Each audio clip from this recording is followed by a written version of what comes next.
Alan Pardew at 3:00 in the morning at the back of the bar.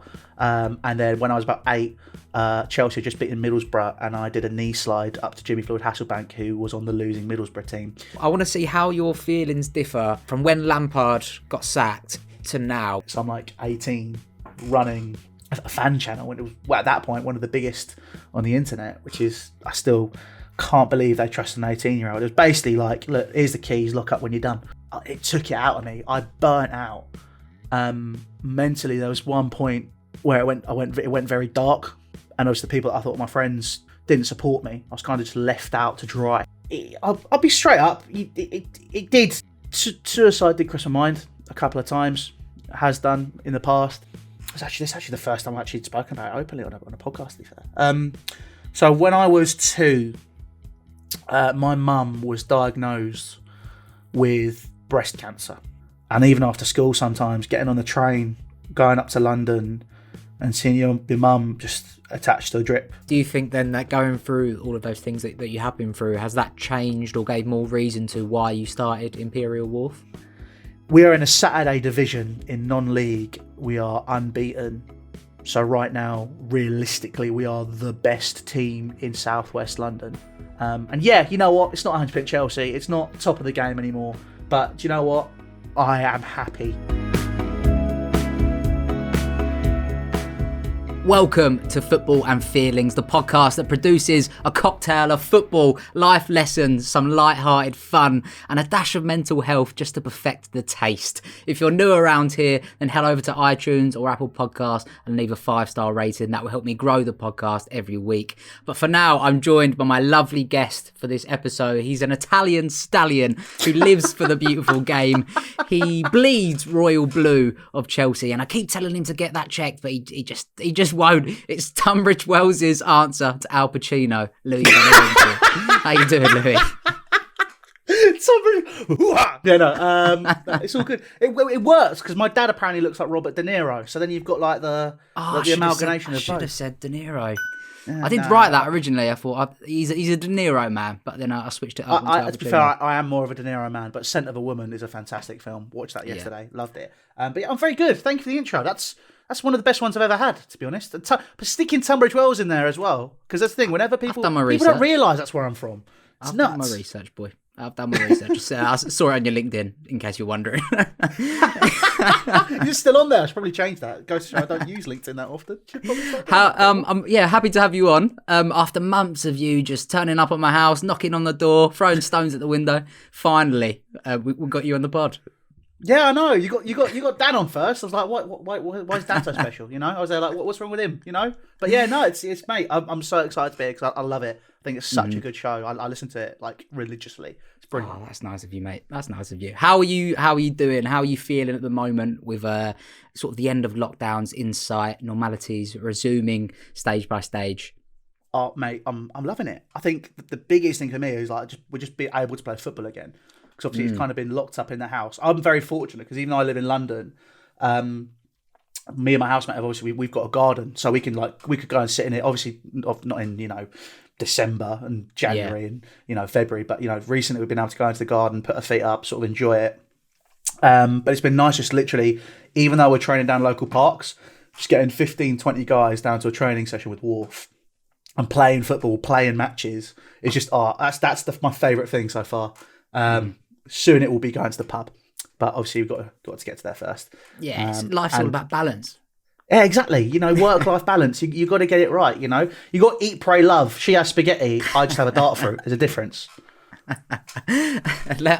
that note, actually, I want to start by talking about your Italian roots. I want to see if you're in touch with the culture of your family or that side of your family. What a segue, by the way. Yeah. No. Yeah. I mean, I think I am.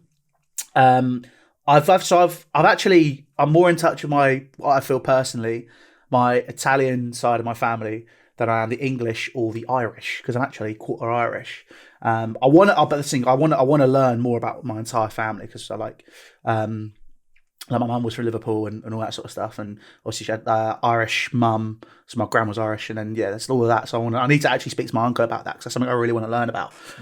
But yeah, I think my Italian side of my family, obviously growing up with my dad, we used to spend a lot of the time in Italy. When I was younger, we go like 2-3 times a year. Obviously, with COVID and then with other stuff as well as life's gone on, haven't gone as frequently as we wanted to. Like, I've not been to Italy now for 2 years, I think, 3 nearly. So I do need to go back because for me, it's a very important part of my process in terms of my work and stuff as well, which obviously we'll talk about later because obviously there's other stuff you wanted to talk about because it kind of fits more in there. But I think, obviously with my dad, he was born here. He's Anglo-Italian. So both my grandparents came over from Italy in the 50s. My dad was born here at One Hyde Park Place, which was a hospital. I don't know what it is now. But yeah, he grew up around here, obviously around in London from King's Cross. So I do that part of my life, like sort of the English, even though I said I'm not as much in touch with the English side of me. Obviously, I was in London a lot growing up, obviously for other reasons as well, which we'll touch on later. But we'd spend a lot of time here. My family all ran Italian restaurants. So, for example, my great uncle, he had a place in Bushy called the Alpine. My cousin, he then ran a place called. Well, he was at the Alpine. Now he runs a pub in Watford. And then another one of my cousins actually runs or was the manager, and he's still a partner in a place called Little Italy and Bar Italia, which is where I just love going there. It's in Frisch Street in Soho. It's a brilliant place to go. It's the weirdest thing I think I've seen there was I bumped into Alan Pardew at 3:00 in the morning at the back of the bar. And then when I was about 8, Chelsea had just beaten Middlesbrough, and I did a knee slide up to Jimmy Floyd Hasselbank, who was on the losing Middlesbrough team. So stuff like that, where there's stuff like that. Bloody hell! Lots of memories and loads of people. It's mad. Like when you go to that place, like my dad was telling me, he bumped into like Rude Hullet just at the back of a bar. I'm like, what? Like it's just some random stuff. But yeah, so sort of in terms of the Italian side of stuff, I can speak it, but if we went there, I'd have to break myself in. It takes me a couple of days just to tune my ear in, because I do get a bit nervous when I try and speak another language. But I can do Italian, I can do quite a bit of French, and then Spanish, just kind of like the basics like cerveza and stuff like that. Man of many talents. Do you want to do you want to do the intro again on this podcast in Italian? How do you feel about that? You have to pay me, mate. You're not paying me. You know what I mean? So Benvenuti al. Because it's an English name as well. You probably want because it's the branding. You'd probably say it in English as well. So, yeah. Benvenuti al football and the feelings. That's kind of what it would be. Oh, very nice. Very nice. Yeah. Or then calcio and I can't remember what feelings is. So yeah, just go with the football and the feelings, which is like my granddad would say it. Decent, mate. Decent. When internationals come around, which side are you siding with? Going England or Italy? England, yeah. I was born here. Like, as much as I say I don't feel as in touch with my English roots as I do my Italian. Obviously, I appreciate where I come from, and my dad's an England fan, so it's like and I'm not. Yeah, it's like it's always been England. It's like, for example, when Italy won the World Cup in 2006, it was quite cool. It was like, obviously we were watching it, and there's quite a big Italian. Obviously, like I said, my dad's from King's Cross. There's quite a big Italian community in around Clerkenwell and stuff. And there's an Italian church. And I remember they literally locked off a big chunk of Clerkenwell for like when Italy won the World Cup. There was like massive street parties and stuff. So that was cool. But for me, I'm English when it comes to me football. That's kind of where I like to settle, because obviously I like the pain, I like the anguish, I like the culture. They haven't got 3 lines on a shirt for Italy. It's not the same. Was it through family then that you became a Chelsea fan as well, or is that maybe through friends? It was. So I was born on the 20th of December, and my dad remembers it because it's the day we beat Huddersfield. Nice. And within like 2 minutes, apparently I'd like already had like a Chelsea teddy bear. Like, it was like, that's it. It's done deal. So I've been a Chelsea fan my entire life. I was a bit of a late bloomer when it came to it though. So like, I always supported Chelsea growing up. And I'd go and watch the games with Dad. Like, my first one was Norwich. I think it was 2005. And obviously, I enjoyed watching the football. I didn't go to many games when I was younger. I only really started properly going when I was about 13, 14. And it became like, my dad was like, do you just want to go to Chelsea on a weekend? Is it something you want to do? I was like, yeah, don't see why not. And then I just started going with dad. And then we got tickets every week. And I just go and go and go and go. And then eventually, obviously, it just became, part of my life, just every week down at Chelsea without fail. I've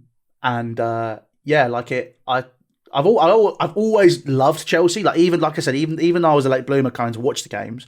Like I'd always be watching it on the telly at home, if I could, because my dad didn't we never had Sky growing up. So for example, all the games that were on Sky, I just had to watch the highlights on Match of the Day, because my dad he hates the Sky dishes. He was like, I don't want a dish on the front of my house. So I was like, but Dad, I want to watch the football. And he's like, okay, well, no, deal with it. And I'm like, oh, okay. So we literally, I was always watching Match of the Day, or I try and keep up with it in other ways. But yeah, I've always loved and supported the club growing up and stuff. So it's keeping tabs on football and all that's always just been something I've done. But in terms of like making it basically a religion, it was a bit later than a lot of other people. Who was the player that made you like really connect with the club? Because everyone has one or two of those players. Like for me, it was Thierry Henry, just because that was the perfect timing for me to come through. But who's yours? It's actually the bloke who's just there. I obviously can't switch the camera, but Gianfranco Zola. So even though, like I said, I didn't watch as much as growing up, my dad was obsessed with Zola. So for example, we'd literally be playing. Even this, it'd be stuff like. We just talk about Zola. Every single shirt I had until I was about how old? I think it was about 8 or 9, maybe. I had 25 on the back every single time without fail. And it was just like, just Zola was just the player which, I grew up loving and I loved watching. Even though I never got to see, I got to see him live once. I never got to see him as much as I'd like, but you watch Zola and he was majestic. I just loved it. And I think also that's where it's like the Italian connection as well, because my dad obviously, he's been going to Chelsea since 1968, I think. And he was saying, his favourite era, obviously other than when we're constantly winning stuff now, which is great, was the 90s, when you had the likes of Gianluca Vialli, Roberto Di Matteo, Zola, like all just coming to Chelsea. And obviously that was kind of a big era. So obviously growing up, it was always Gianfranco Zola. First signing when you're playing FIFA, Gianfranco Zola. First, it's just always was him. But I think obviously, actually going to watch, John Terry, Frank Lampard, like I've been very fortunate to grow up when Chelsea have just been absolutely amazing. But yeah, like, I mean, Zola is the man, which I love him. He's amazing. And he's such a nice bloke as well. Don't blame you. Yeah, he was one of those players that they just made football look a bit like art, really. Like it looks so easy. But going to more recent times as a Chelsea fan, it feels like it's been a strange year or two. How I want to see how your feelings differ from when Lampard got sacked to now, because so many fans were gutted, understandably. It just seemed like it was maybe a bit too early to change what seems like a new direction, a long-term direction for the club, which again was something quite new to Chelsea's sort of culture with managers and stuff like that. But how are you feeling more optimistic now, or are you still a little bit gutted? I mean, it's as philosophical as it sounds. It's been and done. The door is closed. Frank Lampard's tenure is over. You've got to look forward. And, we've got Thomas Tuchel in charge now. Hindsight is a beautiful thing. I think as much as Chelsea was saying it's, we're looking at a project and we've got one manager, all this sort of stuff. It was clear that Frank Lampard was simply a scapegoat because nobody wanted to take the job. He was the only person who turned around and went, yeah, I'll do it. Like, he got obviously a short-term contract, really. At the time, obviously, Thomas Tuchel was on an 18-month one, but at the time, Lampard got a very short-term deal. And they're saying, it's a project, we've got a vision, it's a process, all this stuff. And then they just go, oh, cool, that's it, sack him, move on. For me, like, I think I enjoy watching Chelsea the most when I have affinities with the managers. for example, I loved Antonio Conte. Just the passion on the touchline, I think, was a big thing for me because I won't hide it. I am a passion merchant. That's kind of one of my things. I've seen the rants, mate. I've seen the rants. Not my proudest moments, those, but I am a bit of a passion merchant. Obviously, Mourinho, when he came into the club, just the sparkle and the charisma and the persona when he first arrived. That like he is one of the reasons I started coaching. Like I just love, no matter who. I know he's at Tottenham now, and people might think they call him Judas, all sorts of stuff. I look at Mourinho and I just love him. I can't hate him. And obviously Frank Lampard, I kind of had an affinity because of who it was. And I think even though the football was very erratic, and there'd be times you look at it going, "Oh my god, what the hell is going on here?" I think it's because it was Lampard that there was a certain element of you just felt more engaged. Yeah. And there was a period, to be honest, like where Sarri was in charge, I just didn't enjoy watching the football. I thought it was just very much you go from A to Timbuktu to Sydney, then you go back to Italy, then you go over to France, and then you actually get it across the other side of the pitch. And then by that point, obviously, they've already set up their deck chairs and the defensive team. So it'd be like you're looking at it going, okay, well, this is crap. But you can see that Chelsea apparently were looking at obviously moving away from just defensive football to being more entertaining. And Sarri proven he could do that with Napoli. So I thought, okay, well, we'll just see what happens with it. Obviously, he left, went back to Italy. Then Lampard came in, but then I think at the first point under Tuchel, I was feeling a bit flat. Like there has been a period over the past couple of years where my love hasn't wavered, but I'd be kind of there going like, it's just watching it for the sake of it almost, because it was just part of my routine. And then at the first bit of Tuchel, that's kind of how it felt. I was bored watching it. I could multitask. I could literally go out into the other room and come back. That's the sort of stuff that I do if I'm whacking on, I whack on a test match for the cricket, or I watch a whack on the Formula One. It's just on, and then I can go in and out. That's what it felt like I was doing under the first few games under Tuchel. But to be fair to when he first arrived, he was saying all the right things, and he's obviously a very good coach.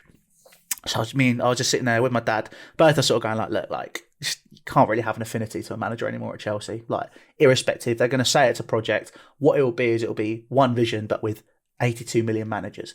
So, you just got to just deal with it and go with it. But the thing for me, the Liverpool game, when we beat them, that's where it clicked. You could see the football was starting to come together.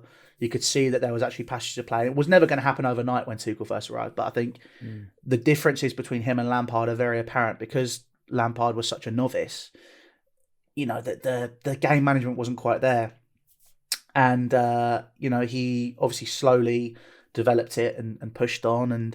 But you got a guy in Tuchel who I think many people undervalue and underrated him because he was at PSG. What he did at Mainz, what he did at Dortmund, it's no mean feat. And then with PSG, he got them, even though it might have an asterisk next to it because of the situation, he got them to a Champions League final where guys like Carlo Ancelotti couldn't do it. So I think there's no mean feat there, and obviously we've now got a coach who's very, very German. I think is just the way to do it. It's Vorsprung durch technique, a lot of efficiency. But I think that I think that slowly it's coming together. Again, I like him. I think he's great. I'm not and people might think, why, like you say that, but you're not having an affinity. Sounds like you're not convinced. I'm convinced. I think he's great. But I just don't want to get close because I know, well, given his history as well, he likes to have a row with the board. So if he has a row, he'll be gone and then we'll be back to square one. So it's like I don't want to get close to somebody for it to then completely just fall apart again, But it's basically like I've never had a long-term girlfriend, but that's what it's like with, football managers. They're my exes now. So I'm there like, okay, I can't get close. I don't want to get hurt ever again. But it's kind of what it's like with me at Chelsea now. Done, and on to the next one. Let's put those coaching skills to the test then. If Mr. Beneventi was the manager right now, what positions or areas would you say need to be improved the most in the current Chelsea lineup? I would personally say the spine. I think if we're sticking with a 3-back, I think I'd like to see a long-term option come in at centre-back. I'd like to see a centre forward who can score, and again another long term option. Might not be completely long term. There's literally only 2 players I want up front it would either be Lukaku, which I think we could get because Inter Milan are broke, so we might be able to get him at a cut price, and then he can just come into the club and obviously finish what he started, which I think as a player, he's someone who, when he has a chip on his shoulder and has a point to prove, he does it, which I think is superb. Or the obvious one being Haaland, who's just I don't get, like, he's just a machine. He's not from this planet. Like, his face doesn't look right. It's all like, it's like when he was younger, his face fitted, but now he's got older, his forehead just got bigger and his chin's got bigger. Like, he's an alien. He's definitely from Mars. But him or Lukaku. And defensive, I want a number 6. I want a defensive midfielder, and I only want Declan Rice. That's the only player I want because I'm a passion merchant, because he's a Chelsea fan, and he just happens to also be very, very good. So, I think Declan Rice would be the option. Centre back, it's difficult to say because there aren't very many solid long-term options available in world football now. Like, there was such an abundance in the noughties of players and centre-backs that you look at and go, yeah, he's good, he's going to have him. Now you look at it, it's like, it's very difficult to find the perfect centre-back. It probably doesn't help that I've been spoilt growing up with, Ricardo Carvalho, John Terry, Alex, even though he wasn't the best, I thought Alex was solid as well. Gary Cahill, we've had amazing options. So I've been very spoiled, but I definitely would like to see maybe not as long term, but obviously centre backs do last a little bit longer. Maybe someone who's like 27, 28, just to come into the side and just hold it down for at least 5-6 years, maybe. And then obviously have the team grow around them, and then you have just having that solid spine is so important to a football team. Other bits are interchangeable, but I mean, you look at Chelsea. Over the past 20 years, the reason we've been so successful is because we had that spine. You had Cech, Terry, you had Ashley Cole, obviously, Ricardo Carvalho for a long time, but, Cech, Terry, Ashley Cole, Frank Lampard, Didier Drogba. You had that. The team, I mean, Steve Sidwell did an interview about a few months ago, didn't he? Where he basically said when Avram Grant was a manager, they ran the team. They just did it themselves. And, the fact that you had players like that, I mean, it's very difficult for that to ever happen again. I mean, you look at Manchester United, it took them a while they had that spine once, they've had it a few times over 20 years. But no, not even over 20 years, over since Matt Busby, really, they had his first spine, they had his last spine, they had Fergie, and then Fergie's 2 spines. Like in the space of like 50, 60 years, they've had like four solid centre back or 4 solid spines. Chelsea, I think, it's very, because of the way the players are built now, I don't think you're ever going to get that caliber of mentality again, because players are wrapped in cotton wool now, to be honest. I mean, my generation, I mean, I mentally feel a lot older than I am, because I look at people my age sometimes and I just look at some of the stuff that they come out with, or it's just anything, Twitter, whatever it is. You look at my generation and it's just like, it makes my brain hurt. Like, I'm actually worried for the planet now, because I'm there going, what are we going to do? Because there's going to be someone who is in this generation who will be running countries. Like, that's scary. Like, I don't like that. But I think, it's like, you have to get a very strong spine with a very strong mentality. But where those players are, I have no idea. Well, we'll find out. I think the idea of Rice coming back is obviously very romantic, although it seemed like that was almost quite heavily reliant on Lampard. Like, he wanted him so much. But we'll see. I'll look forward to seeing where Rice goes, and Haaland as well. That's just, the bloke's an absolute joke. I can't wait to see how that evolves. But I want to know when and how, or when and why you started doing fan channel content, because it's evolved so quickly. I think it's become quite commercial quite quickly in this day and age, and it's almost abnormal for a club to not have various fan channels being created around the stadium. Well, I mean, I did my first fan cam when I was 17. Actually, no, actually, might have been 16 or 17, after Chelsea beat Tottenham in the Carabao Cup final. There was just walking down Wembley Way, and there was this bloke with a massive afro, Eunice. He was just there, and he goes, "Oh, do you want to talk? Do you want to do a fan cam?" And at this point, I was like, I mean, I think it's fair to say I do like being in front of camera, and I do like being the center of attention. That's just my thing. So I was like, yeah, all right, let's go do it. And I did it, and I really enjoyed it. Had the chat, and I walked about 200 yards, and then I just kind of had an epiphany where it was like, oh, so that was quite good. Like, this might be something very interesting to do. So it was like, I just went, do you guys need any help?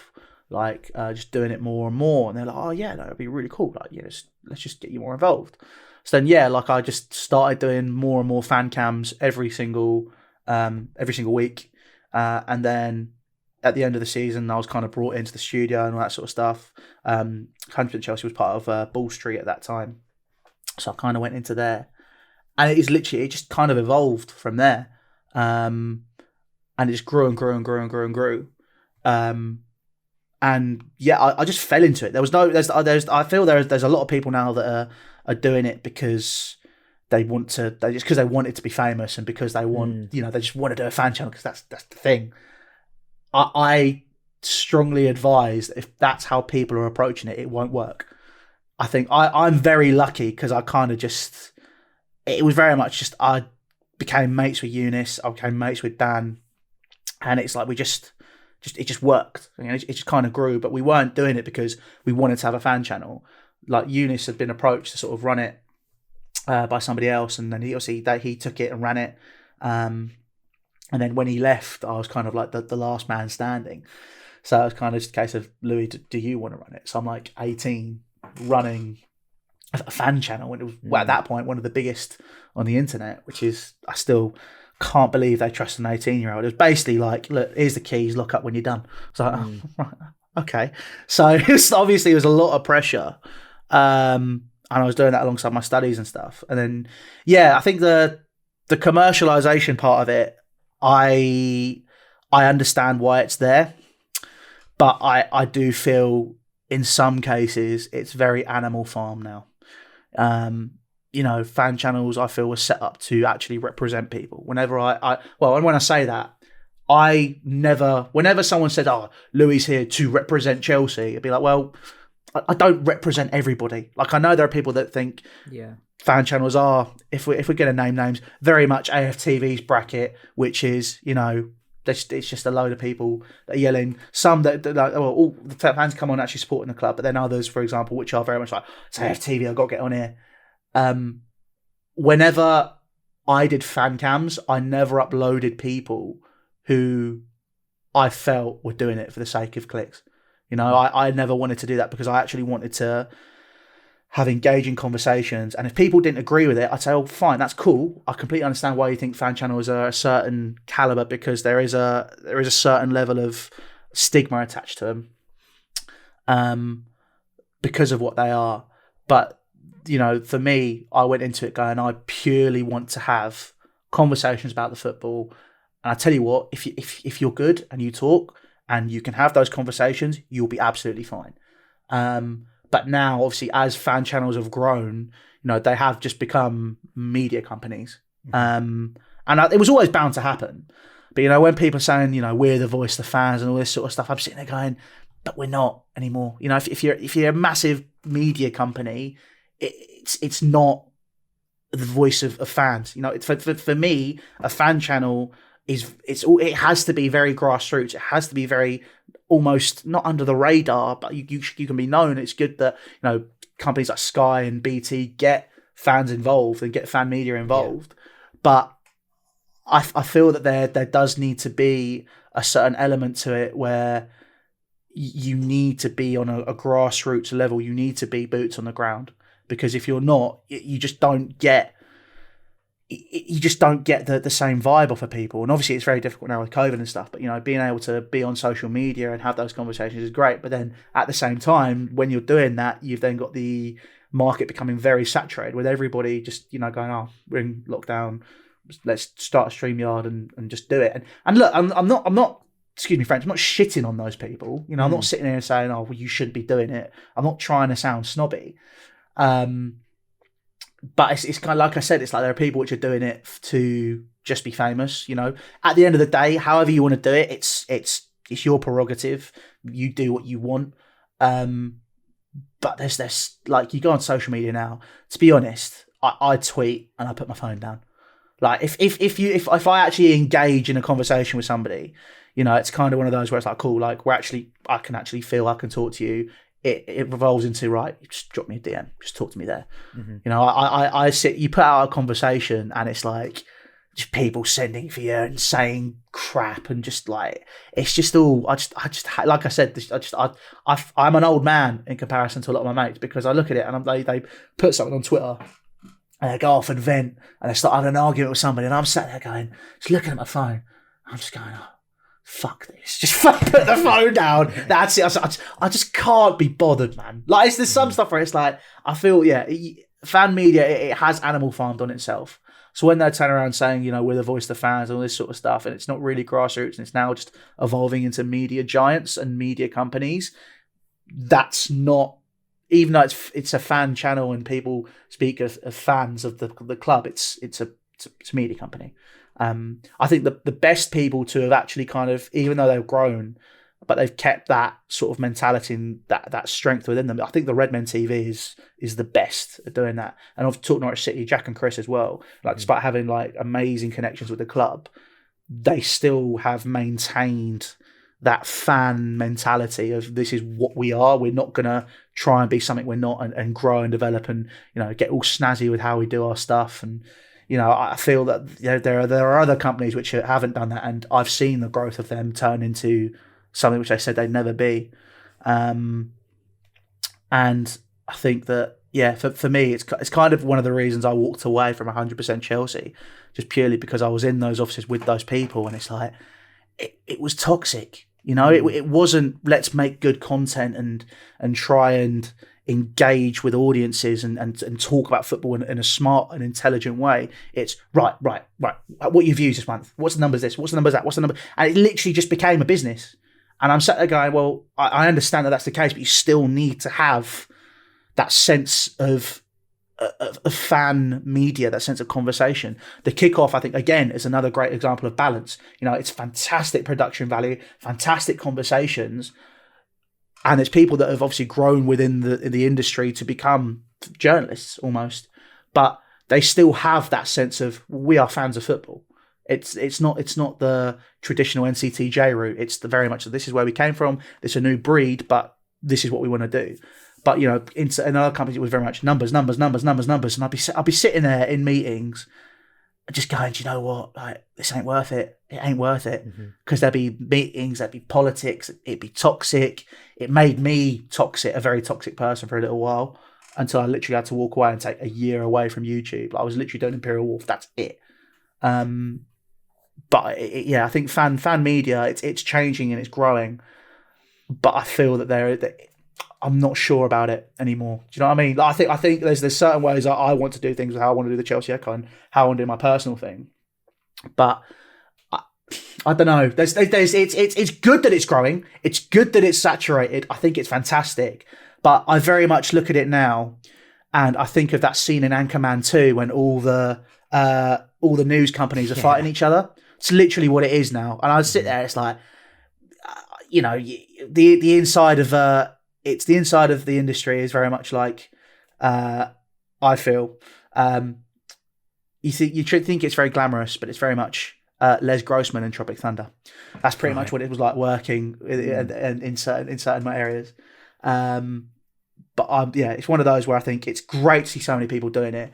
It's just, I think it's great and it's fantastic to see there are a lot of young content creators which are coming through. Like guys that I see look at Chelsea, I look at the Chelsea Social. I think they're fantastic. You know, like Elizabeth Helenek. I think that, you know, Jay McIntosh is a fantastic guy as well. Obviously Dan's come back as well. You know, there's some really, really good people coming through. This is what I mean. Do you see what I mean by saying, I sound old? Like I've been doing this for half a decade? It's like Harry Redknapp. Mate, you know, I've been doing it for 6 years, but it made me go grey. I'm a silver fox on the side now. You can't see it because I get it cut, but it's like, you know, I think it's good to see such a growth within the industry, but at the same time, there's almost an oversaturation to it. But it's good to see there are people that are actually doing fan media for the right reasons. But yeah, I think did I even answer your question then? I just went off on one. I think you answered my next 5 questions.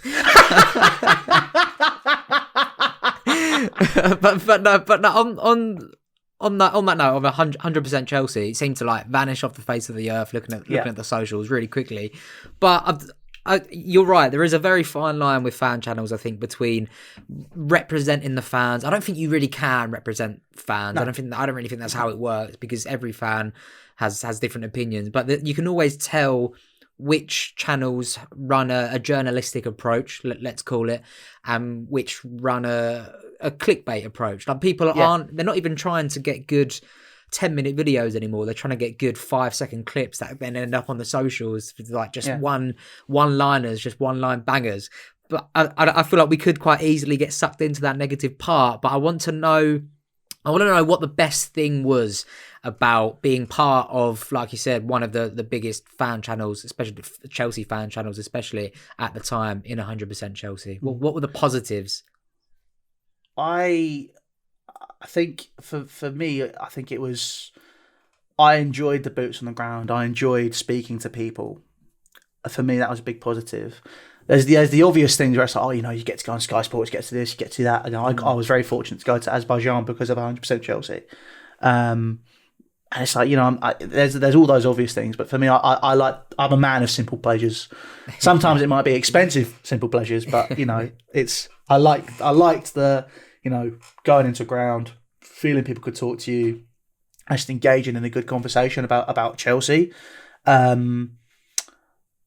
Unfortunately, obviously, at the end, I think that for me, the whole thing just become tainted. It's fortunate because I learned a lot from it, and I think hindsight, I was there thinking I'll be there for years. This will be my thing. I'll grow, develop. I never owned it. It was never mine, which is a common misconception. Everyone seems to think I was in charge of all this sort of stuff. Like, I ran it. I was the head of, but it was never my thing. So, I thought when it was there, obviously we built a good community, we built a good group of people. But at the end, unfortunately, we're getting sucked into the negatives. It was very much sort of like there was the wrong mentalities. And, I like I said, I'd go into a meeting and I'd say, look, I want to go for the more journalistic approach. I don't want to, because the people would be with to be running from it was very red top sort of sensationalist conversations, and I'd be like, I don't want to do that. I want to actually have those conversations because now we have the platform, and it wasn't purposefully having those sensationalist conversations. I wasn't there, like, people often thought I was just doing it on purpose, and then when I obviously just said now we have the platform, it wasn't a case of I was saying certain things to get to a certain point. It just naturally progressed, and I think also because the channel was being run by me at 18 and being run by me at 21, 22, you had, I think the channel, I kind of was in my whole growing up process while I was trying to run something in a sustainable way and keep its image, which I think it just came to the loggerheads. And I'd be sitting there going, I wanted to go more kickoff. I wanted to go more high quality production. But I'd be sat there and the guy who runs it is like, production quality don't matter. Just get the videos out. I'm like, okay, right, well, if that's the case, it's not going to work. So I was kind of there a bit like, look, I learned a lot from it. It was fantastic to do a lot of the things I did, meet the people I did, have the conversation. I've still got friends from 100% Chelsea. Guys like Jordan, I still speak to every day. He helps me with the Chelsea. He helps me with Imperial Wharf. Cameron is another guy, which, we don't speak as much, but he's still a very good friend of mine. Also, there's people at Chelsea, which I became very good friends with.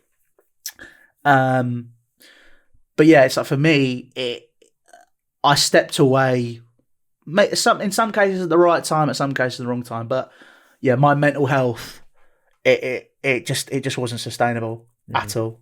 Yeah. Do you think that was mainly because of like the ins and outs of the channel and the platform, or do you think part of that was like putting yourself out there? Because like football fans can be ruthless, right? Oh, it wasn't that. I didn't give a shit about that. Because I think sorry, excuse me, French. That's not very matter of fact about it. I didn't care about that because I thought I'd built a very good reputation. Because whenever I talk about football, I wouldn't go on to an opposition fan channel and then just start being really tribal. You don't get anywhere doing that. I'd rather sit down and go, okay, like this is the conversation we're having. I think this person's good. I think this person's bad. But at the same time, it'd be very balanced. For me, it was the politics. Like I said, I was mentioning it. The politics of football YouTube, and there was a lot of it where it's just big. Obviously, like I said, it's become very Billy Big Bollocks media sort of thing, and I'll be sitting there going, like, lads, like we all come from the same place. Like let's not mess about here. But it was just, it's like it was, unfortunately, what it was part of was very poorly run, and then unfortunately I would be the one taking the brunt of it from everybody else who was involved, because I was the one to be going into the meetings, I was the one to be having the conversations, trying to fix it and make sure that we got our fair rep. And unfortunately, it's just never the case, and obviously it imploded. And obviously, I'm not saying it's not part of it's not my fault. I think I definitely did things wrong.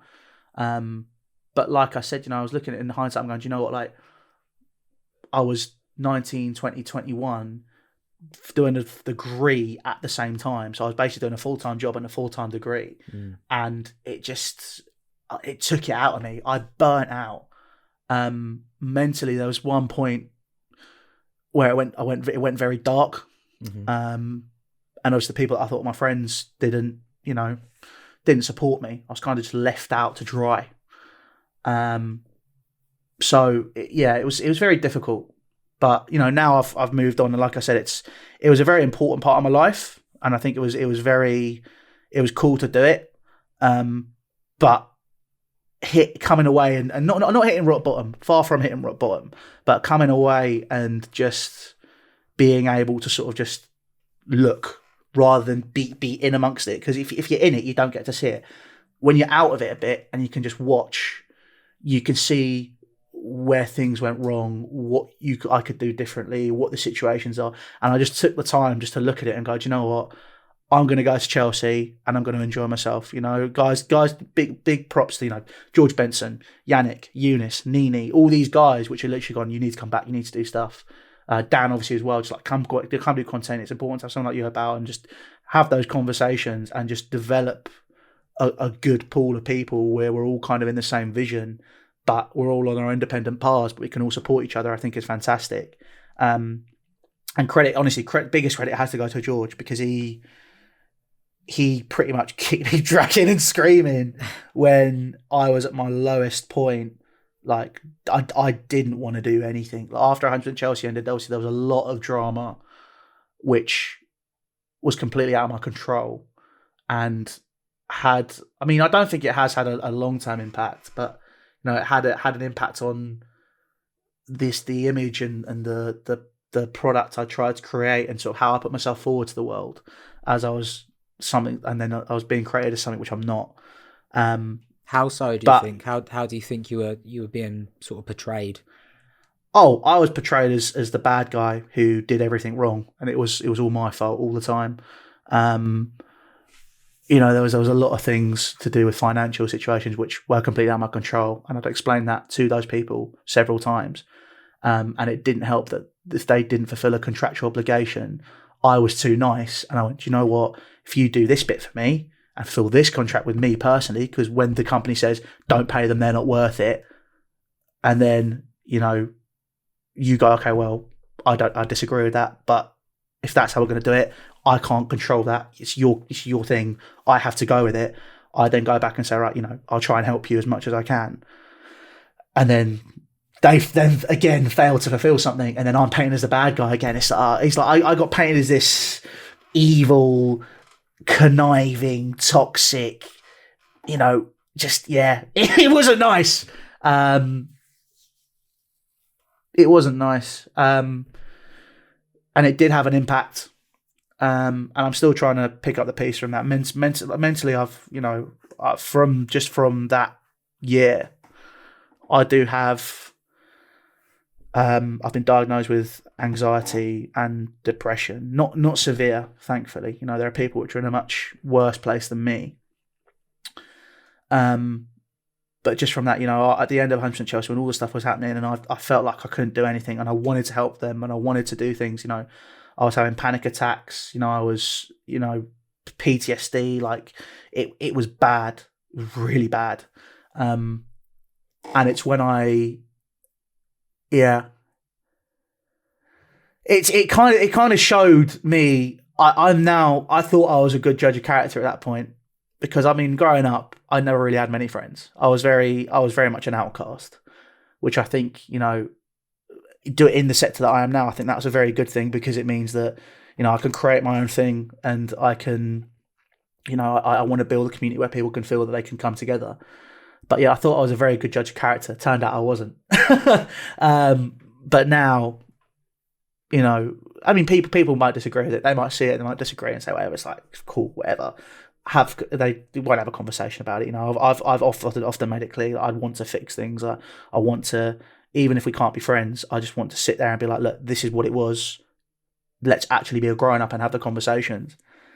But yeah, it's like, I think that it definitely made me. It definitely made me. As much as we're saying it's like I said, I want to look at it and look at all the positives. And there are some fantastic things that I had the pleasure of doing. But I unfortunately don't look at my time at 100% Chelsea as positively as I could. It will change. It will change. Mm-hmm. I'll be in a decade. I'll probably look back and go, do you know what? This bit at the end, which I do think now was pointless. It was futile. But I can look back, and I do look at, there are some fantastic memories I have with those people, with the friends I've made in the industry as well. And there are still people which I look up to so much and I see about, and it's just great to see them doing so well, because we all grew together. And it's fantastic to see people growing and getting their just desserts. My aim now is just to, in my life, I just want to be happy.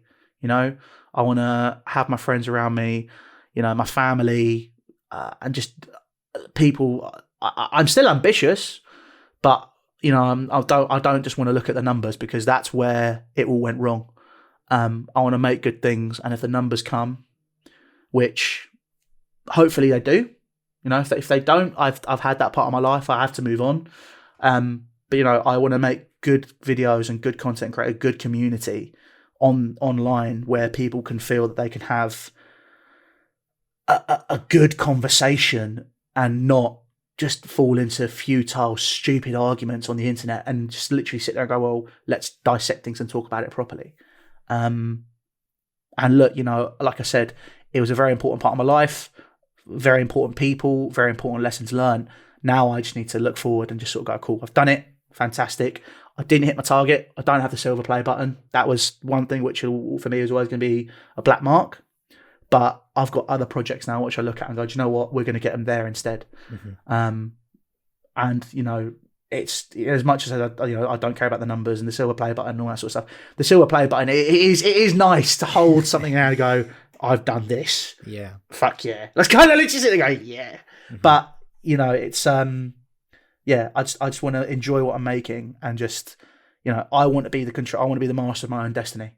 I put too much trust in people to help to get us there, and it just didn't work. So now it's a case of, look, I own what I make. This is mine, and people can come on the journey, and they can take a chunk of it. And like they had, ideally for me, Imperial Wharf, Chelsea Echo, we bring it, for example, writers and creators. We bring people in. And look, because they're so small, I can't offer anyone anything, and they're helping build it. And I really appreciate that.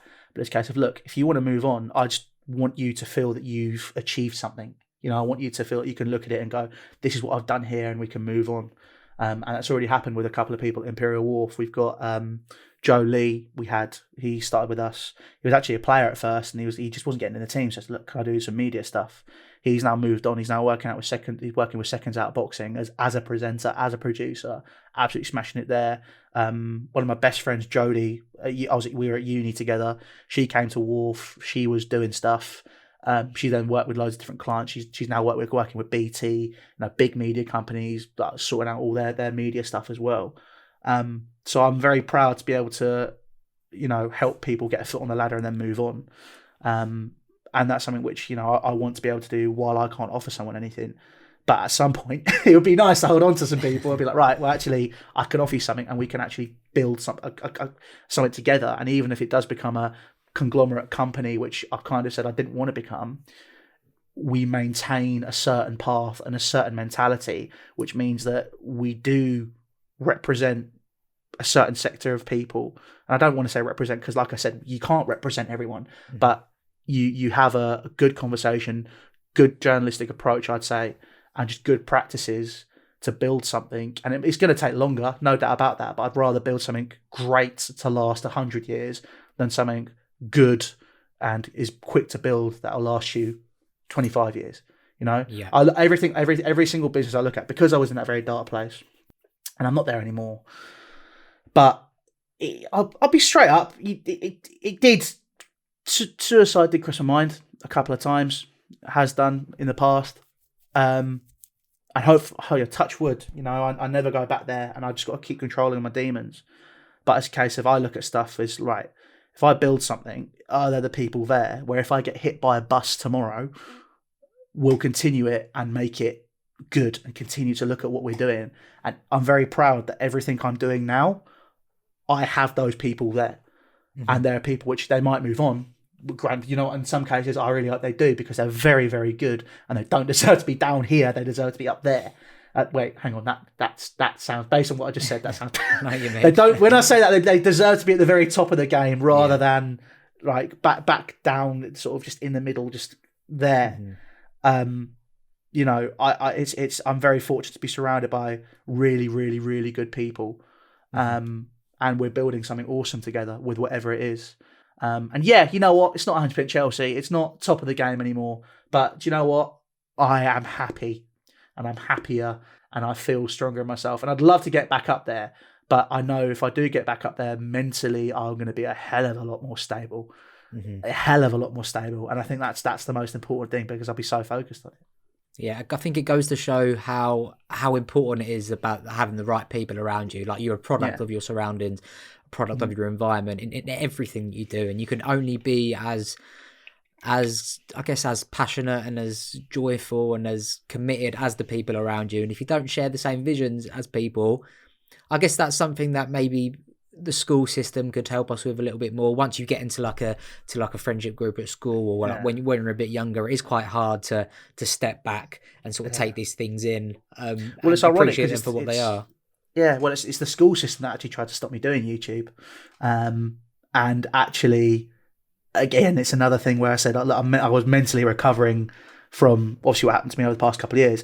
I was still mentally recovering from what happened to me at school, because the school system, you know, I don't say I'm fortunate for it, but I was privately educated, and I don't think the private school system helps anybody. I think it just fills people with insecurities and builds it to a certain image, and you have to do a certain thing. And the school just ruined everything. They tried to ruin me and my dad are very, very close. Like, it's for the reasons we get into later. We're very, very close, and they tried to drive a wedge between me and my dad, and try to ruin my self-confidence, and everything they could, because I didn't fit their image of you have to wear a suit and tie and go work in the city. But they still like to turn around at the minute and try and take credit for stuff that I've done, which is funny, because, you know, private school system is very much, we make these great people. These people are so great. Oh, look what they're doing now. It's all part of us. It's not. They don't give a fuck. The private, again, very passionate about this. The private school system does not give a flying fuck about any single kid in their care. All they care about is getting the money from the parents and getting the number, and the kids are just numbers. It might be the same in other schools as well, but for me, look, I've already decided when I have kids, I would not put them through private education, purely down to the fact that the kids that are there, most of them are monsters. And most kids are not monsters normally, but these are the sort of kids where you turn up in a football shirt at school, be like, why are you not wearing Abercrombie? Why are you not wearing Hollister? Oh my God, you don't do this. Oh my God, you don't do that. The elitism. Christ. I just want, I think realistically, like, you are a product of your surroundings. And my surroundings were very fortunate to be with my dad and with my friends outside of school. You know, I go play football with kids from anywhere, at school. I'd go. My godmother used to live on a council estate, and I'd spend my weekends there if I wasn't in London with my dad, doing other things. And I play football with anybody. I think this the beauty. I think private education and the school system. Well, private school systems are just pointless. It's completely redundant. It's just money making schemes. But I've already said, if I had my kids, I think it's important that you have the right surroundings socially, and even if it's a case of socially at school, I think you should be surrounded by loads of different types of people because it gives you a more rounded view of life. Yeah.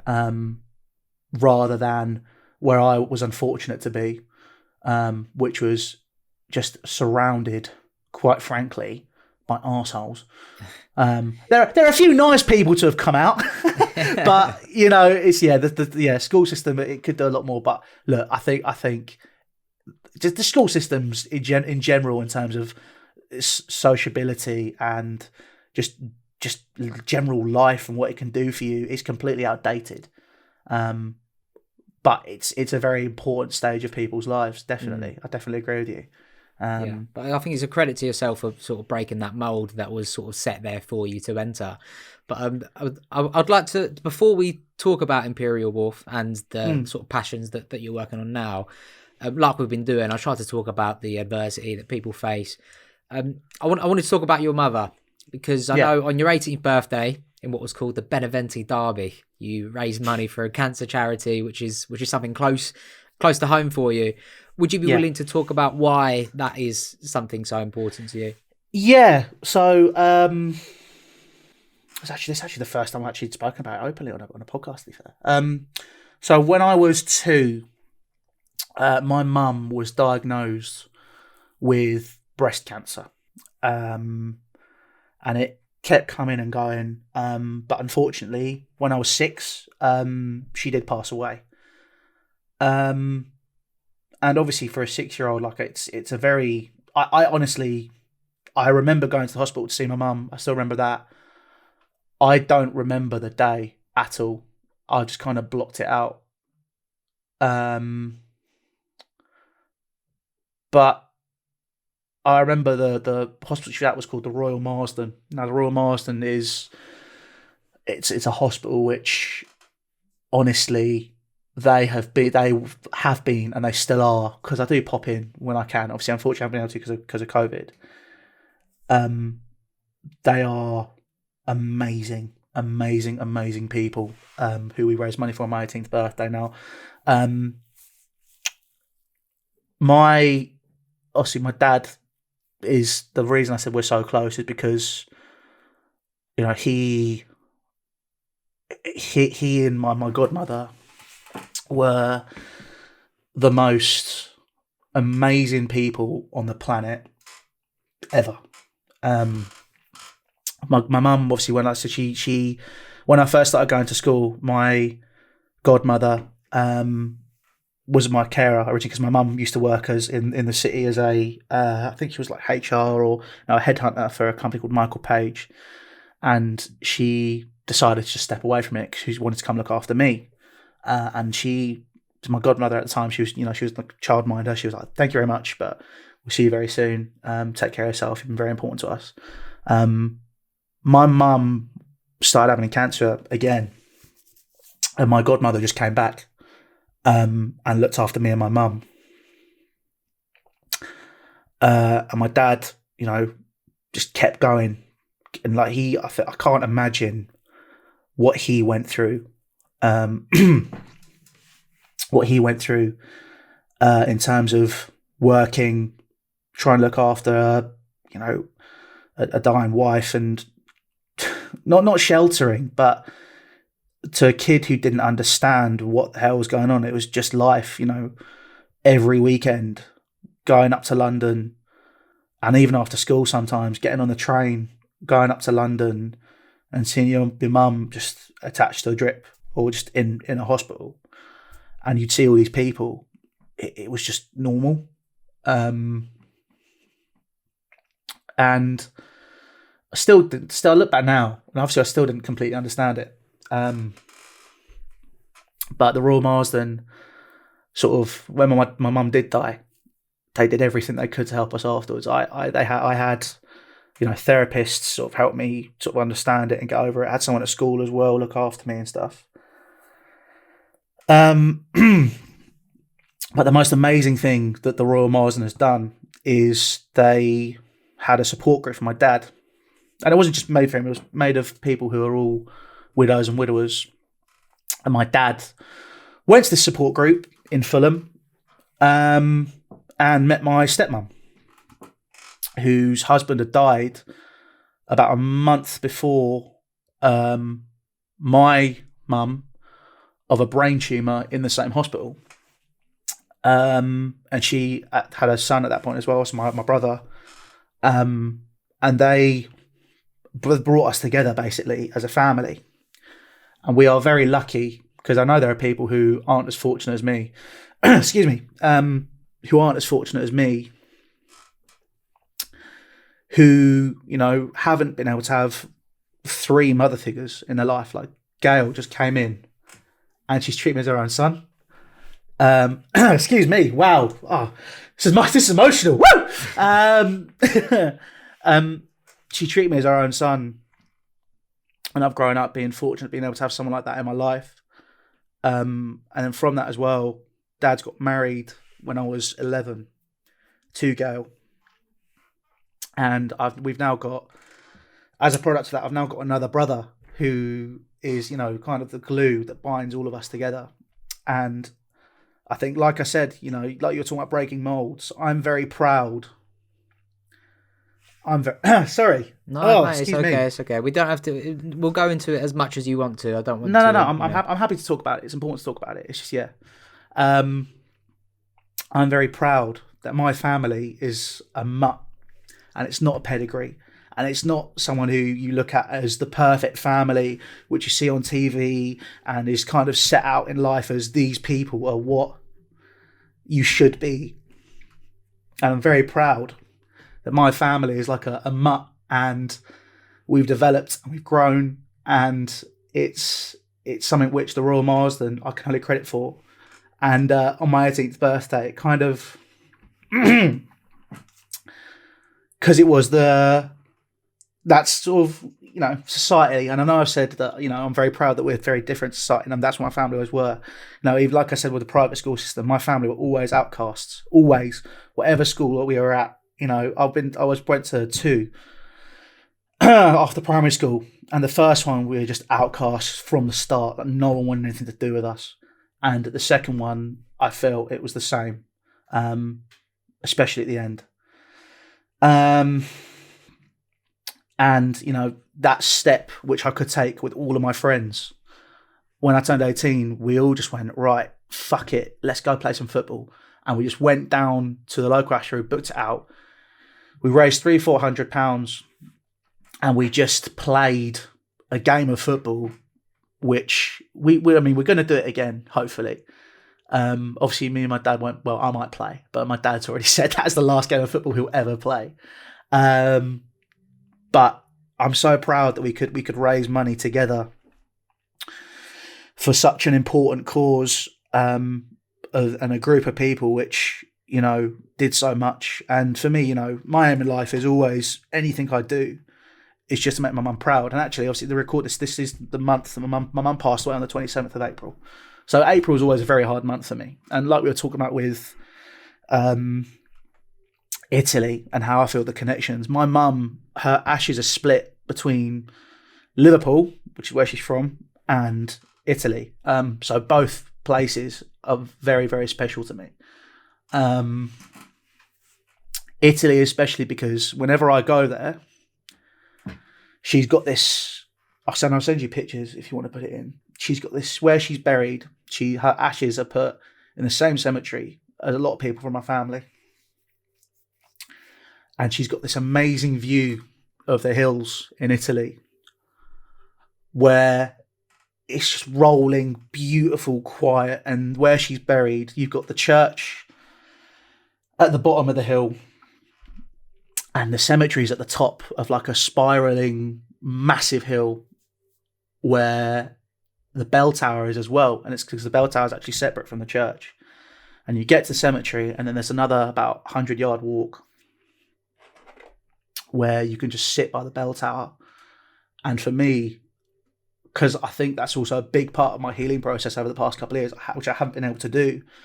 I haven't been able to just go in April and sit at that bell tower, which for me is a very important part of my reviewing process of the year. My year is realistically in my head. It's like they either work in the school year format, which is September, or the football season, which is like August, September, through to May or June, and then starts again. And that is also always a very important part of my process, because I always want to do my mum proud with whatever I do. And I've got a fantastic support network around me. Like I said, Gail treat me as her own son. My godmother, who I haven't actually spoken to for a very long time, and I need to, because she just, again, treat me as one of her own sons. My uncles, my mum's best friend, my aunt, who I also haven't spoken to for a long time. You know, all these amazing people that have helped me grow up. And, you know, the Royal Marsden, them, and my mum, it's obviously a very important thing.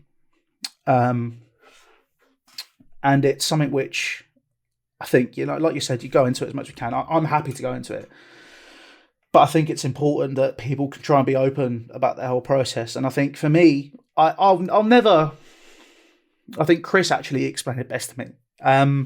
Chris Reeve. With pain's like a ball. And obviously it's very big at the beginning, but it slowly gets smaller as time progresses. For me, it's never gonna.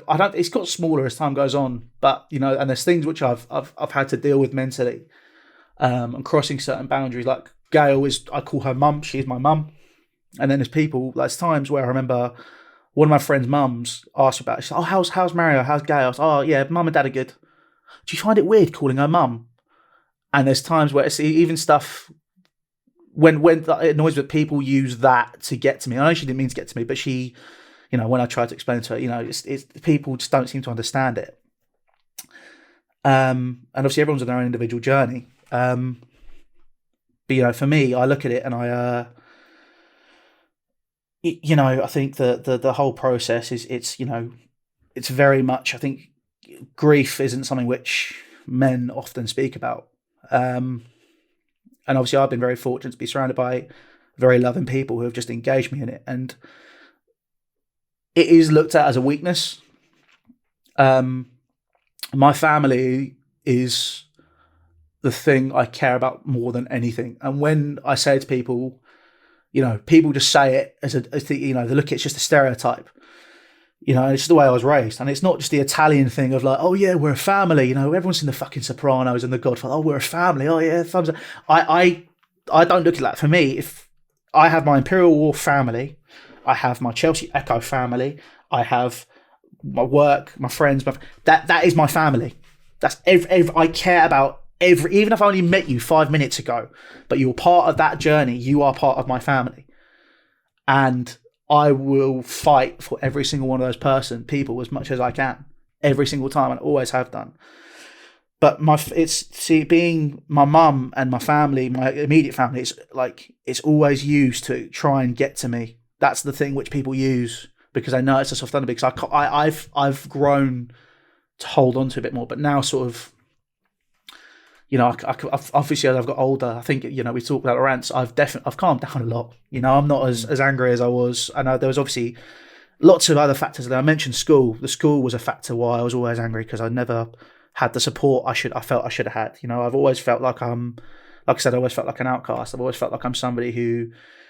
There are times where, and I know it sounds so arrogant, and I don't mean for it to sound arrogant, but there's times where I feel like I haven't got the credit I deserve for things that I've done.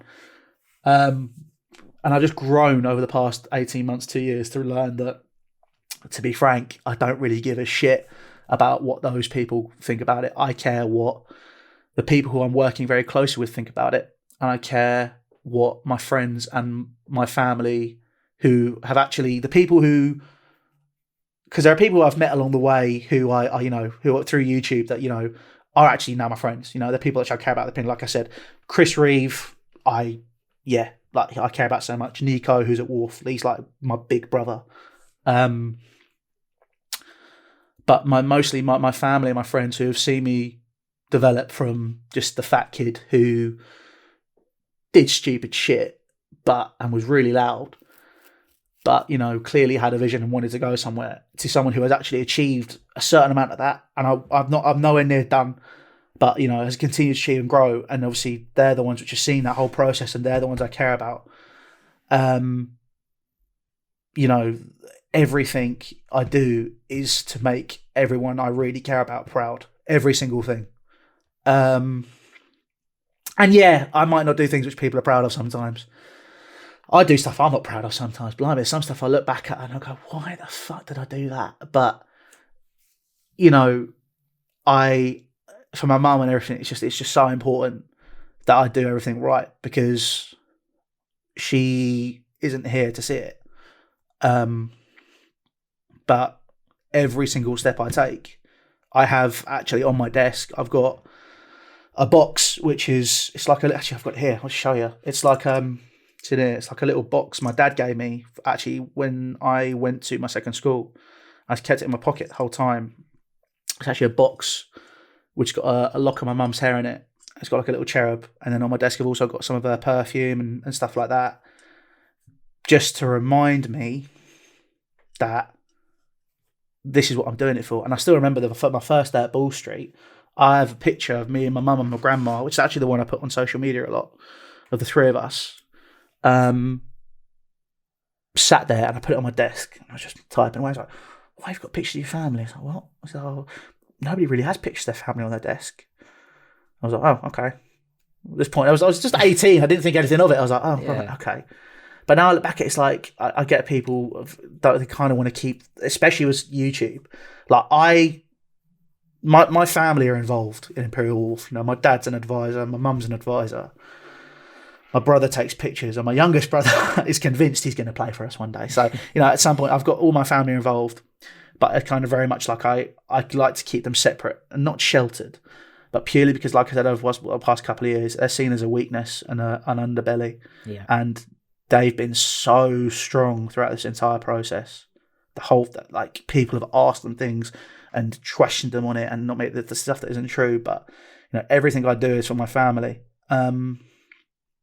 And one day, you know, it would be nice to have somebody I can share it with, you know, who I can do all that stuff with. Like, you know, that's a very, in my head, I've already got, you know, visions of in a few years' time when I have my own kids, and being able to take them, say, right, that's your grandma, take them to the clock tower, take them to do all this stuff, and be able to do it all through stuff that I've built and I've achieved. And it's hard, you know. You know, there are people which, you know, are comfortable in just following, they're doing what they want to do, but, you know, it's just getting a paycheck. And they're comfortable. I never wanted to be comfortable. I want to own my creations, and I want to be able to turn around and share that with my family and say, you helped me do this, and this is ours. I want to be able to turn around to my mum and dad maybe one day, like even when they're retired, and just say, look, like, there's an advisor role, and I can give you payment for it, and I can do everything and just sort of look after everybody. Which is my strength, and it's also my weakness, because I'm too nice. That's a big problem. That's something I need to deal with. I'm too nice. And I need to learn to balance it. But, you know, I want to be able to do all of this, all because of my mum. And even though I didn't understand it, you know, growing up, I got to speak to her about Mirror and do stuff like, and it shaped me who I am. Like, whenever I remember my great uncle being buried in the same cemetery, he's literally, because it's like a wall. So you've got ashes at the top, which my mum's, she's ashes. She's half of Italy, half of Liverpool, as I said. She's at the top, and then about 3 down and 4 across is my uncle who's buried. And I still remember when he got buried, a lot of people sort of like asking what, like, you know, about my mum and all this sort of stuff, and hearing stories about my mum. And it's been really good recently where, like, as part of that journey, as my mum, I've actually been able to understand my personality a bit more, because my dad's been able to, like, speak to me and share with me some stuff about what my mum could be like. And there's some stuff which I've never understood why I'm a certain way. And then I've heard that and I've gone, right, that's where I get it from. And when sometimes there's people like Prerna who's involved with Wharf, and she's like talking about stuff, and I for example, I don't do something right, or I can do things very seat in my pants sometimes, and I never understood it. It was just very much I can be very sort of just like, right, fuck it, we're doing it. Like, sort of just mentally just fuck something off and just like, right, go again. Sorry for swearing, just like Nah, it's fine. Like I understand my mum could be very seat of the pants. I hear some of the stories about how my mum was and how loud, how talkative, how how mental she could be, and then it's kind of nice that over the past, especially last few months, because obviously with Bubbles and stuff, I'm actually part of my family, Bubble, and that sort of stuff. I'm very fortunate to live right by Richmond Park, and I've been going for walks with my dad. He drives up from Kent. We used to go for a walk, have a chat every other Friday. And I've been very fortunate to be able to just have conversations with my dad where he's just been very open with me about stuff which he hadn't been in the past. And being able to understand stuff and understand my family history a bit more and understand more about me and my mum and how everything is. And it just makes everything I do every single day that little bit more special. Yeah. Just that a little bit more, it adds to it. And I just know that when I do get to where I want to be, because it is going to happen, I know I might be there are some cases in the past where, yes, I can very openly say I have been very difficult to work with. I can be a fucking nightmare. Again, excuse my French, but I can be a nightmare. But I know that I will, with the people that I care about and with everything. And even if it's people that I care about now, we might fall out, like I have done with people in the past. Like I said, it's still a very important part. Every single person I meet is a very important part of my life. And if they stick around, brilliant. I know my best friends from home, I'm gonna have them until the day we all die. That is what it's gonna be, wherever they are in the world. Like my best friend, we can not speak for like 3-4 months, but we just pick up straight away. Me and Matt, like that's it, just back on it. Do you think then that going through all of those things that you have been through, has that changed or gave more reason to why you started Imperial Wharf? Kind of. I think Imperial Wharf was something I just wanted to do for ages. Like I remember I was about 15 or 16, 17, I'd be sat, in my free period because, I'd be sat, in the end, obviously like I said with school, I almost didn't give a shit, to be honest, in the end. I was just, pointless. Like, whatever happens. I treat it like shit. I was like, fuck it. I'd sit there and watch hashtag. And I remember going like, I always wanted to do that. But I just didn't have the infrastructure around me. And then again, Imperial Wharf was born out of 100% Chelsea. I was very fortunate to then get the infrastructure around me. And obviously we're at university. It was a football university I went to. So I had even more infrastructure around me in terms of going, well, you can make a football club. Like you can just go do this. And I've gone, right, okay. But Imperial Wharf for me was like I felt I'd achieved what I could achieve at 100% Chelsea. I couldn't push it anymore. Like I said, because mentally it was just too much of a strain. And I just wanted to take a step back and build that. And I'm now Imperial Wharf for me. Yeah, I think, irrespective of whatever content create, I want my family to be proud of me. They might not like sometimes like the language which is being used. They might not like the way that I go about it. But at the end of the day, I'm there going, well, as much as I'm making you proud, I also need to make myself proud. I want to create things which are me. I don't want to be the same as somebody else, or like I can do the very serious journalism stuff, and I can sit down a camera and make those points. But at some point, I will make a stupid joke or I will laugh at something because that's the way I am. I can't be too serious all the time. Can you imagine me presenting the 10 o'clock news? Absolutely not. But could you imagine me doing something like Russell Howard's Good News? Absolutely yes. That's kind of like how it is. It's like it's kind of the middle ground. What sort of manager is Mr. Beneventi? Are you a arm round the shoulder type or an ice cold Fabio Capello banning ketchup in the kitchen? Oh, I'm definitely not a Fabio Capello. That is mental, by the way, what he did with that. That's nuts. That is, yeah. Unfortunately, in the first year Imperial Wharf, because it was an absolute... Because the thing is, right, I always wanted to do a football club, but obviously I had the infrastructure and I had a few mates who wanted to do it with me. But it was kind of very much sort of like a... Let's just do it for a laugh and a bit of a mess around at first. But it was always... We wanted to do it seriously, but unfortunately the mentality was there. That's when you come up against, AFTV and established brands where they've got ridiculously good players. We're sat there going, right, this might be a bit more difficult. So we're literally looking at it, and there'd be times where I'd have guys that are playing for us who obviously were like really good footballers. And I'm not a coach. You know, I'm that's not kind of how I am. That's why I've got like to Steve and Nico there, who are probably, you know, Nico's a Muay Thai champion in Thailand. Like, I think he was like the first white guy to actually win the belt and fight in front of the king of Thailand.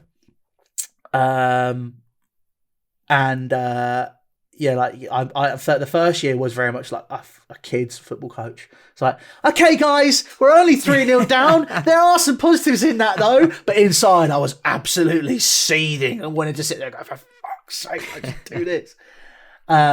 This year, fortunately, like I don't look at last year as year one because of COVID and because of how unbalanced everything was, because it was a constant chopping and changing. This for me is year one, and we've developed. And we have a relatively solid foundation now. We've got a great core of players, great group of lads there. I can be more of myself now. I can be more of a, why are you not doing this? Why are you being a dickhead? I can do that now because I'm now looking at going, we are one of the better teams in our division. I feel we are one of the better teams on YouTube now. We just need to go and prove it by beating a couple of established YouTube teams. And I think we will. I think we can do it. But I think, you know, we are, it's a case of now, like the vibe that I want to create at Imperial Wharf. And I was actually, after we had our training session last night, and I was walking to the station with a couple of players and they were just asking me about it. We were talking about it, it is a family. You know, whenever you walk through a door, if you're always welcome. If you walk out, as long as you've not been an arsehole to everybody, you're always welcome back. And you treat people with respect. And it's positive. We build each other up, and it's just bringing us all together to make sure that everything is done. And there are people which are there who, you know, fell out of love with football. And one of my missions it's in a similar case to Rising Ballers in some cases. For me, it's a case of cool. Like I said, in terms of people moving on, there are players who have fallen out of love with the game or didn't get picked up, who just want to play football and just enjoy themselves and learn to love it again. And that's what I want to be able to do with a lot of these players. Yeah. And even if they can't move on and they do end up just staying because they want to play football and they just love us, then brilliant. But there are players, for example, Ed, you know, he had the social media thing. You know, Amazon picked him up, BT picked him up, doing the skills where he bounced it across a pond and all that sort of stuff. Ed's a player who, you know, is far too good for us. He's far too good for us. So I'm there going, cool, let's build you back up. Let's build, for his case, for example, let's build his social media presence. So if football actually playing doesn't work out, he's actually doing things on TikTok, on social media platforms where we can turn around and I can go, right, try this, this and this, and then we can get a brand deal and send it your way so you can be sustainable yourself. Same with other players, you know, guys, we got Jay Jones, you know, played for Jerome Daly, Umbro athlete. You know, he played step 6 non-league and he's fallen out of love with the game. So he's walked away from that and he's just playing for us. And he has been so important over the past few months because very much, like I said, you know, this is my second year of running a football club. Like, it's mental. Like, I'm 23 and I own a football club. Like, that's nuts. And it's like he's very much been someone I can turn around and go, right, Jay, what am I doing this right? Is this something we should do better? How should we handle this? He's been so important in it. Josh Farokhan, club captain, he's 21 going 40 in some cases. I think he is actually the youngest player in the squad and he's the club captain. He's fantastic. Max, Bilal, every single, you know, I'm naming names here, I shouldn't, but every single person involved. Jack Devonport, bless him, as well as another guy. He might not play as often. He's got really bad knees. He might not play, but he turns around to me every week and goes, right, if I'm not playing, is there anything you need me to do? Is there anything you need to, and just, it's everyone just picks each other up and we all just drive each other forward. And it's yes, part of it is something which mentally, what we were talking about previously, is part of that is me saying this is my vision for this club. And other parts of it as well as the other people which have been brought their own elements to it. And like I said, you know, my family very proudly is not pedigree. Very proudly, we are not a pedigree family. I remember my dad saying that to me. He said, we're not a pedigree. We're not like these people. And I don't mean it, like, he didn't mean it in a bad way that we weren't like these people. He's like, just, we're different. And Imperial Wharf is the same. And that's the image it's creating. You know, we for example, every YouTube football team, oh, let's make our YouTube football team. Oh, and by the way, we're going to put grime music behind all of our games. Oh, yeah, we've got to be really road and really street when we're talking about stuff. Da, da, da, da. And I'm sat there doing comms with Ben, just taking the piss. And then we've got, obviously, our kit, for example, which is, very retro-inspired. And the music we actually use real bands. We use people that are up-and-coming artists. For example, with Bedside Manners is, the thing on the back of our shirt says My People Matter, which obviously is very important to the aura which we're creating around the club, but also it's a track from them who are very good friends of mine, and I've known, for example, the guitarist Ethan for nearly before I started YouTube, I knew Ethan, and we were just talking and just doing stuff, and we use their music and we develop that, and it's alternative rather than just being the same as everybody else. Be proud to be different. That's I'm very proud. There are times where I'm like, why am I not getting this? Because it's not good, but it's because it doesn't fit a certain thing. I know, for example, I currently, as who I am, do not fit what major media companies want. I don't, and I know that. So that's why another reason why I'm proud to be different. I'm proud to go, well, I'm creating my own thing. And then the mentality I have to have is not us against them, because the chip on the shoulder is one of the reasons I became quite toxic. It drove me, but it was also a reason that made me toxic. But it's like, I'm very proud to maybe in a few years, people are, we're turning around, we'll be doing stuff, and people turn around and go, oh, can we come work with you? Can we do stuff? Can we just, and I'll be like, yeah, sure, we'll work with you. But then that's when, for example, where now I'm too nice, I'm hoping I'm going to develop and I can actually be a bit more of a hard-nosed business person as well as a creative person.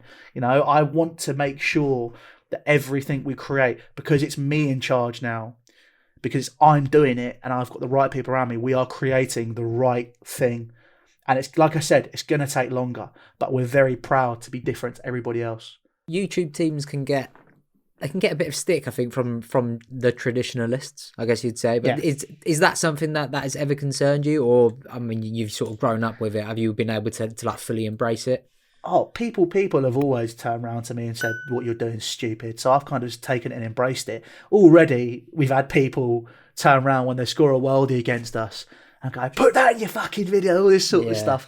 To which my response usually is, well, that's the point. It's a football game, so you can take it and you can look really good. But it's traditionalists don't like it. But again, it's like there are players. One of our players, he played in the Essex Senior League a couple of years ago, and obviously just as hashtag I got into there, people can see what happens with hashtag. So all the traditionalists are now going, oh yeah, let's get on social media, let's do this, let's do that. But they'll still rip us to shreds for doing it. But yeah, no, we started to turn around and, I'm used to it. I didn't expect it as much as we have got it. But, it's just been the case. So I just kind of, we kind of just take it on the chin. But the thing is, the beauty of what we're doing as well is we know, and last week we had it, we know teams want to beat us now. They in our division, we are every single team's cup final. They get ringers in to try and beat us, and none of them have been able to do it yet. Not a single one.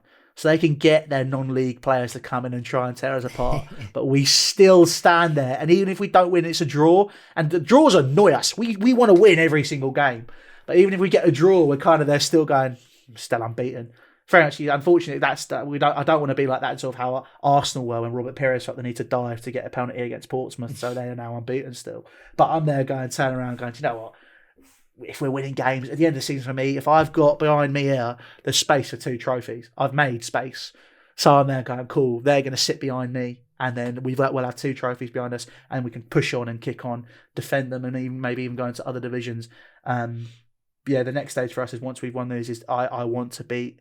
Because it's something we haven't done yet. I want to beat mainstream YouTube teams and really put our mark on the territory. Because I've said it openly that right now, mathematically, people laugh when I say mathematically, we are in a Saturday division in non-league. We are unbeaten.